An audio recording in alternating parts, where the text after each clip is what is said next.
Hello, hey guys, and welcome to another episode of Inglês, sobre, Rádio. My name is Foster Hodge. I am your English teacher, and I am here with my lovely cobaya, Alexia. Hello, how are you?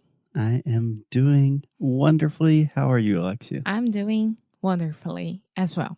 Ooh, very original. Fantastic. Awesome. Amazingly. Terrific. Cool. So today on the show, we are talking about a subject that is a little more serious than the topics that we normally cover here on the show. And that is because today, December 7th, is the anniversary of Pearl Harbor. Yes. So let me begin, Alexia, just by asking a general question.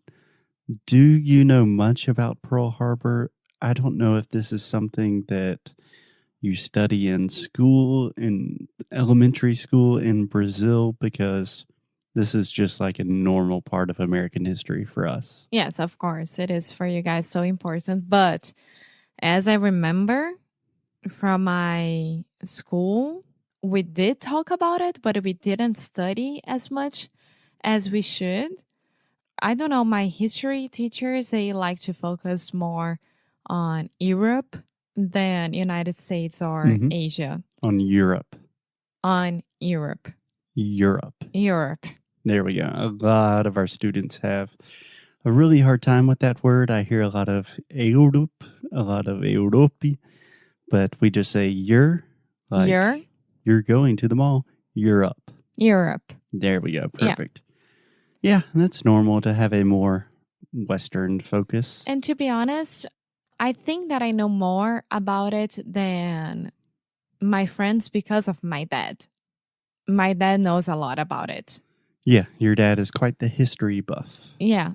Do you remember that phrase? I believe when we talked about movie buffs, we talked about buff. Yes, I remember that.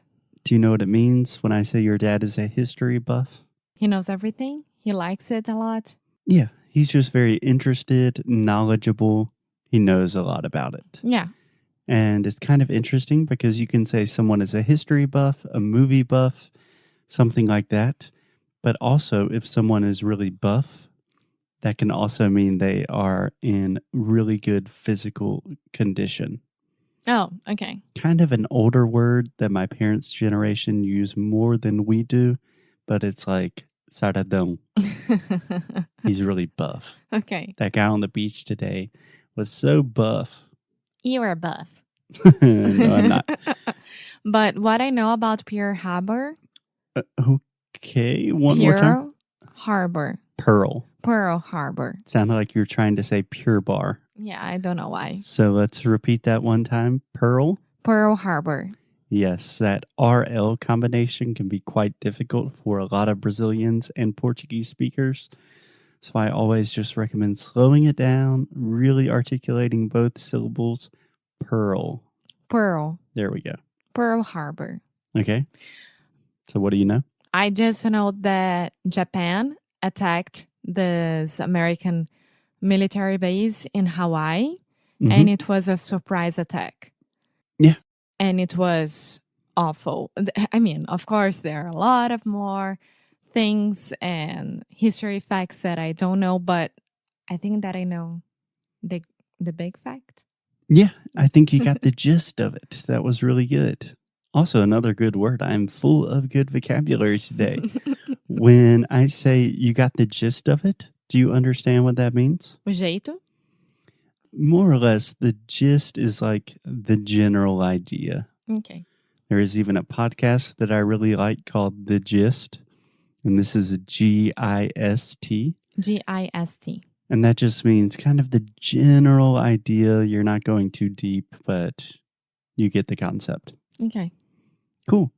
Yeah, so that's pretty much it. On December 7th, 1941, there was a surprise attack by the Japanese on the American naval base Pearl Harbor, which is in Oahu in Hawaii. And yeah, it was totally a surprise. It was really bad. I think in total, approximately 3,000 people died. Including your great uncle? Including my great uncle. So that was the brother of my grandmother. 77 years ago, right? I'm not sure. I think that is correct. I believe he was 17 or 18 years old. And he was in Pearl Harbor working on a ship. And it was crazy. And there's a really crazy story about this. So just recently, like a few months ago, my grandparents are... During Easter, yeah. Yeah. So my grandparents are quite old. They are 95 and 96 years old. And recently, they have not been doing so well. So my mother has been cleaning a lot of things in their house. And this year, she found a group of letters. And one of the letters was from another person in the military, and he was writing to my great grandparents, telling them what happened to my great uncle. And it was like super specific. Yeah, because that was a way that the parents and the families, they knew about what happened to their sons or... Right, they're soldiers. Yeah. And it was crazy because this guy writing to my great grandparents, he said, I was on the top of the boat and we had time to escape. But my great uncle apparently was on one of the lower floors of the boat. And he said within, I believe it was 42 seconds, that everyone on the lower floors were completely underwater, drowned, 0% chance of surviving. It's crazy. Imagine that, like a 17 or 18-year-old boy dying underwater in a war. That's how I feel about when I watch these war movies and they are based on real stories.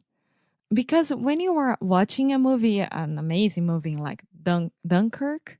Dunkirk. Yeah. Dunkirk. Good film. Amazing movie.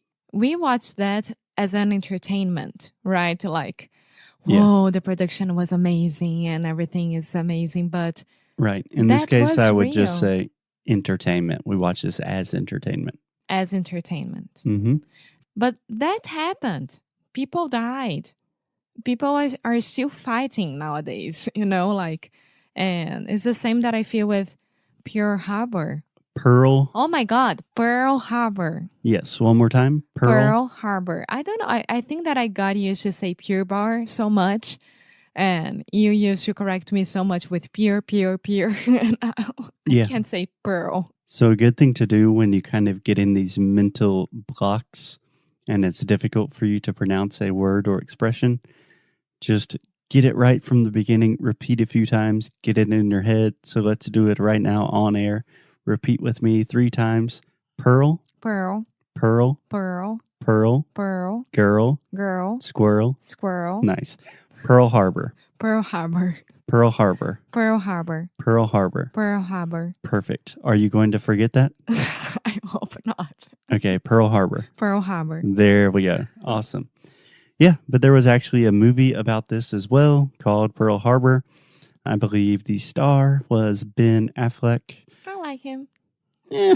I don't know, for a war movie, I don't know if I would like him there. I'm not a huge Ben Affleck fan, but that's for another episode, another time.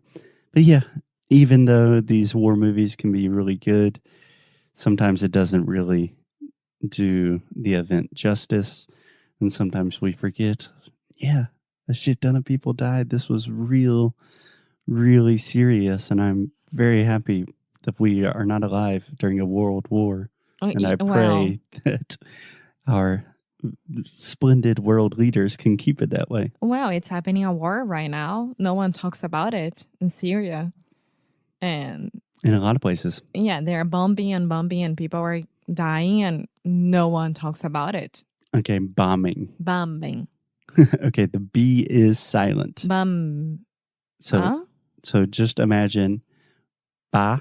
Ba. So this is the same vowel sound as you have in Portuguese, and words like prato, chato, guaraná. Ba. Ba. Bomb. Bomb. Okay, you're still saying bomb. There's no B. The B is totally silent. Why do you have a B in this word then? Let's do it. Come on. Bomb. Bum. Say mom. Mom. Okay, just mom with a B at the beginning. Bomb. Bum. Yeah. This is the same thing in word. But with the ing? Bombing. Bumming. Yeah. Oh God, bumming. They were bumming? Is that right? Yeah. That I would even open your mouth a little so bit more. Bombing. wrong. Bombing. They were bombing and bombing and bombing. I sound like I don't know. Like an American. Like a native English speaker. Yeah, this is weird. It's the Okay, same- guys, you should try it because this is a life changer right now. We have a lot of words like this in English that end with the B, but the B is silent. Did you see what I just said? What? That what you just do? We have a lot of words in English. You just said it like that. Oh, really? Uh-huh. No, I did not notice. We have a lot of words in English. For example, dumb. Dumb. You don't say dumb. No, you are dumb. Yeah. So there's a B in the word dumb, but we do not pronounce it. Many times in English, especially when we have a word that ends with the two consonants MB, the B is silent. Okay. Bombing. Bombing. Yep. We are bombing. It's easier with a British accent. You know the guy that fixes your toilets and like... Plumber. Yeah, a plumber. Yeah. That has a B in it. Plumber. Yeah, plumber. But we don't, I knew. I don't know why. We don't say plumber. No. That sounds ridiculous. Plumber. Yeah. But anyway, getting back to Pearl Harbor, it was a super important day, not only to remember all of the people that lost their lives, but also the next day, December 8th, 1941, Yes, Alexia. Alexia has a question. She's raising her hand. Who was the president during this time? Yeah. FDR, Franklin D. Roosevelt. Okay, Roosevelt. Yeah, so the next day, the U.S. said that we are at war with Japan, and we officially entered World War II. Because at this time, there was already a lot of fighting in Europe going on. All of the crazy Nazi stuff was happening. Churchill was there defending. And for the most part, the United States was saying, hey, you guys are crazy. We're going to stay out of this one. And then after Pearl Harbor, we said nope. And we came in and saved the day because that's what the United States does, or at least used to do. Oh, wow. Yeah. I don't know. Okay. As a president, if some other country attacked by surprise my country, I would say, fuck this shit. Now you get it. Yes, of course, I would do that. Language. I'm sorry. Language. But that's how I would react. Okay, so until Alexia is the president of a sovereign country, let's all just try to keep calm and take a moment today to think about all of the service that other people have sacrificed for us to live the privileged lives that we do today. Yes, and they are doing this until today as well. And remember, you can't say bomb on a plane. No, of course not. But you can say bomb. Would I say thank you for your service for any military? To any military personnel? Yeah. Depends. So Alexia is asking about a very common thing in the U.S., especially when traveling in airports, things like that. You will see soldiers, members of the Navy, Marines in uniform. Your cousin. Yeah. For example, my cousin, he is in the Coast Guard. And a lot of people say thank you for your service. For example, my dad always does that. Yeah, it's totally a personal call. To be honest, I don't know if in Brazil we do that. You guys would know better than I do because, to be honest as well, again, I don't know anyone from the military or army or navy. So I don't know if we have this cultural thing. I don't know. We have a lot of students that were in the military, but yeah, in class I don't say, oh, thank you for your service to the Brazilian army, because it just doesn't seem like my place. Yeah, I wouldn't say that as well, but I'm really proud of them, and they do a great service for everyone. That's for sure. Yeah, cool. So anyway, I hope you guys learned some new questionably historical facts today. And don't say those B's at the end of words like bomb and dumb and plumber. Okay. Okay. Talk to you guys tomorrow. Bye.